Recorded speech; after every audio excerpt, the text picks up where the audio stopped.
મોરબી શહેરના પંચાસર રોડ પર હિન્દુ ધર્મ સંગઠન દ્વારા હિન્દુ મહાસભા યોજાઈ ગઈ છે, જેમાં સનાતન ધર્મની ગહન ચર્ચા કરી ગંભીર ચિંતન કરવામાં આવ્યું હતું।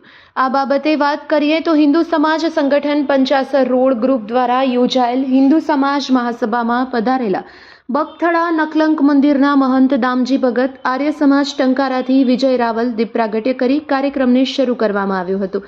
શરૂઆતમાં નાની બાળકીઓએ માતા પિતા, ગીતા, રામાયણ અને મહાભારત જેવા વિષય પર ચોટદાર ભાષણ આપ્યું હતું। બાદમાં દામજી ભગતે કેટલાક ઉદાહરણો સાથે હિન્દુ ધર્મને નુકસાન થઈ રહ્યું છે તે અંગે ચિંતા વ્યક્ત કરી હતી, જ્યારે વિજય રાવલે કેટલાક ઉદાહરણો સાથે 5 મુદ્દાની વાત કરી હતી, જેમાં સંયુક્ત કુટુંબ તૂટતા જાય છે તે અંગે ટકોર કરી હતી, તેમજ પર્યાવરણની જાળવણી પર ભાર મૂક્યો હતો।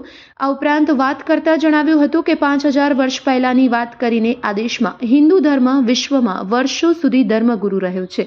શ્રી કૃષ્ણ ભગવાનના સમય પછીના સમયમાં સતત ધર્મને અને સમાજ રચનાની પડતી થતી આવી છે। હિન્દુ ધર્મમાં જ્ઞાતિઓના વાડા થઈ ચૂક્યા છે, તે મિટાવવા જ પડશે। અસ્પૃશ્યતા એ સમાજનું કલંક છે, તે મિટાવવું જ પડશે। સમાજની વચ્ચેની ખાઈ પૂરીને એક સંગઠિત હિન્દુ ધર્મ સમાજ બનાવવાનો સમય પાકી ગયો છે। જો ગંભીરતાથી આ વાત નહીં સ્વીકારાય તો આગામી સમયમાં મોટો ખતરો ઊભો થઈ શકે છે તેવું જણાવ્યું હતું। આ કાર્યક્રમમાં મોટી સંખ્યામાં લોકો ઉમટી પડ્યા હતા। આ કાર્યક્રમને સફળ બનાવવા માટે પંચાસર રોડ અને નાની કેનાલ રોડના હિન્દુ સમાજ સંગઠનના યુવા કાર્યકરોએ જહેમત ઉઠાવી હતી। Report by Shrikant Patel, Morbi.